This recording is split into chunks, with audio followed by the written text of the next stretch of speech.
So if you follow the market and tech trends as I do, you may have noticed a recent surge in the price of green energy stocks and SPACs. Today, I'll try to break down why I think this is and what it means for us as speculative future-focused investors. The first reason is around the presidential election and how it's starting to shift to being a win for the Democratic Party, though as we learned in 2016, anything can happen. Regardless if Joe Biden wins, that bodes well for clean energy and the stocks that represent it. So the second reason kind of builds off that, in that as the election results are moving away from being quote-unquote contested to something a little bit more certain, that's giving investors reason to buy in now. They're attempting to buy the rumor, sell the news, in the case that Joe Biden is the winner. Now, for those keyboard warriors, please understand that I'm not trying to make any sort of proposition or speculation as to what's going to happen in a few weeks regarding the election or what happens afterwards.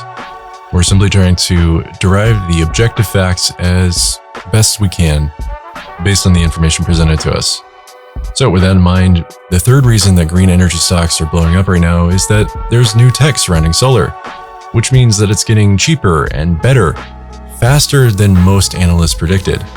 In fact, the International Energy Agency, or the IEA, published their World Energy Outlook 2020 report, which very clearly stated that the world's best solar power schemes now offer the cheapest electricity in history, with solar being cheaper than coal and gas in most major countries.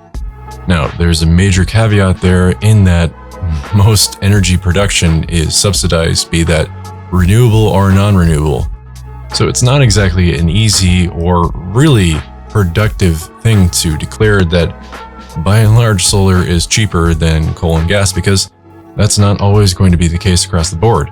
But in lieu of playing the anecdotal game, I think what we can derive from this is that on average, the trend is towards cheaper.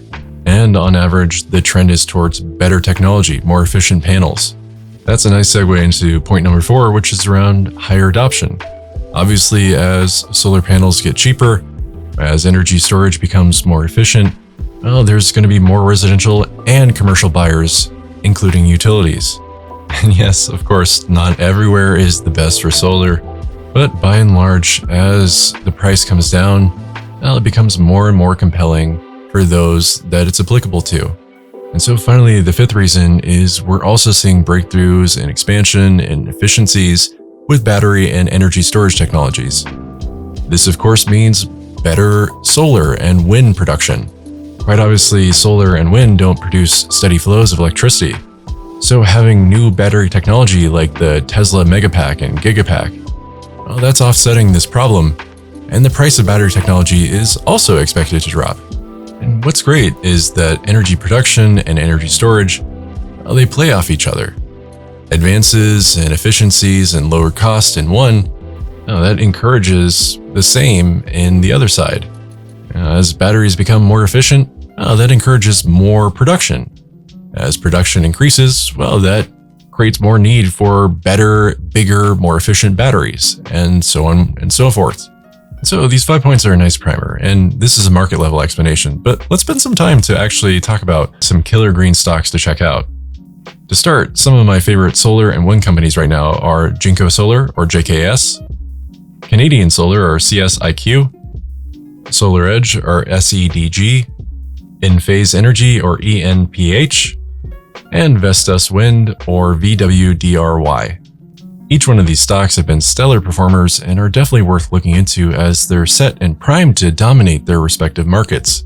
To be leaders in inverter production or module manufacturing or wind turbine sales or wherever they specialize in. But I also understand that the green energy sector and industry is still very naive and nascent and is competing against very entrenched industries with lots of capital behind them. So it's not going to be an overnight shift, but rather one that takes years and decades to play out. And for that reason, it's a good idea to be looking at green energy ETFs to help mitigate some of that risk. What has been true is that green energy has far outperformed the broader market in 2020. And the 3 best performing green energy ETFs have been QCLN, PBW, and TAN. In addition to those, my top 10 list of green energy ETFs would include ICLN, ACES, PZD, LIT, SPWR, CNRG, and FAN. Those 10 green energy ETFs will give you a very nice cross-section of the overall industry, help you to diversify your risk, and really put you in a great position to capitalize on this upcoming trend. But if you're playing with more risk capital and you'd like to find some emerging opportunities, well, here's some more stocks that I would suggest looking into, bearing in mind that this is a very risky and new industry, so definitely exercise caution. Those stocks I would look at are AQN, NPI, FTS, BEP, BLX, RNW, RUN, VSLR, HASI, NEP, BEP, ENPH, DNNGY, HYLN, DPHC, and WKHS. Some of those last ones, including HYLN and DPHC, otherwise known as Hyliion and Lordstown Motors, those have come from SPAC IPOs and have seen some really impressive gains. Not to mention we were talking about them back in June and teaching people how to trade them, showing them how $1 invested back then would be worth about $25 today. And if that's at all interesting, I highly recommend looking into SPAC IPOs, and I highly suggest you check out our brand new website where we're giving away a free class on them. We think this is one of, if not the best opportunities in 2020, one of the hottest new things in the market, and the results really do speak for themselves. We want to help you trade the next big thing, and we're so excited to launch our new website to help you do so. So check it out over at elite.readyset.trade. Get free access now before we close it off, and also get access to some of the other classes we've got on there for free, such as the Wheel Strategy, which is all about getting consistent passive income through trading, as well as our daily Trade of the Day alert, which gives you one opportunity to look into. And we even take care of the hard work by giving you where we'd put our entry point, our stop loss, how we'd set up our options, etc. So if you want to learn how to win more trades, come check us out. Again, it's free.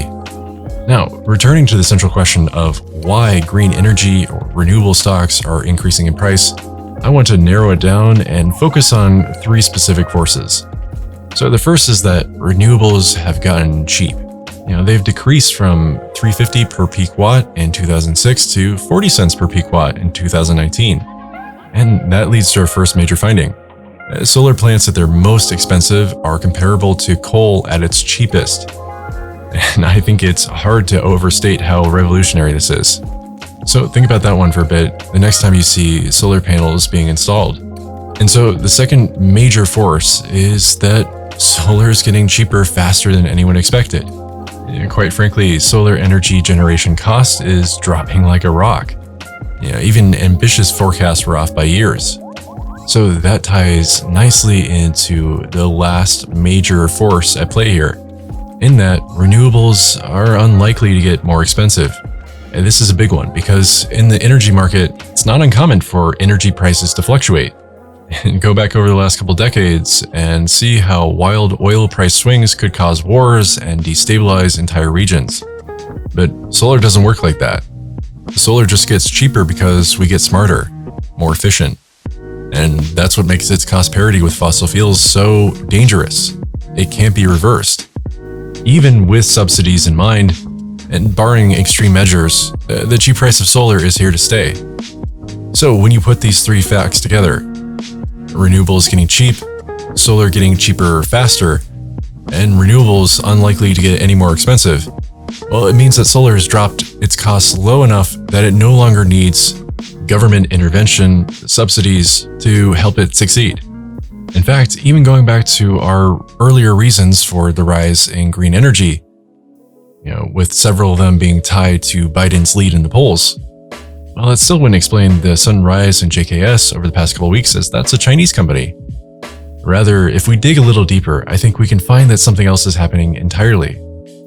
Yes, solar is at cost parity with fossil fuels, but it's still only at 1.8% of total electricity generation. This gives us two conclusions. First, that there's tremendous growth potential for solar. And second, it's likely that some of the solar companies around today may just well be the equivalent of a solar Exxon in 20 years. And that's why solar is moving.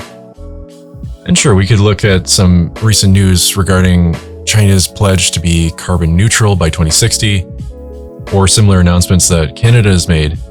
And I think it's a very solid rationalization to see green energy as a winning sector to back. Now, is it the next safe harbor? No. But is it a theme that will continue to pay off for some time with some of the stocks that we've named? Yeah, I think so, combined with what I think will continue to flow into ESG products. And with that in mind, remember that you're dealing with new technologies and a volatile market no matter the time frame, so set your expectations accordingly. We should also look at how cheap wind is as well, because we haven't seen the same movement for it just yet.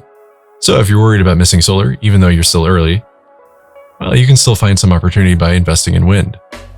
So is green energy the next Cinderella? Perhaps, perhaps not.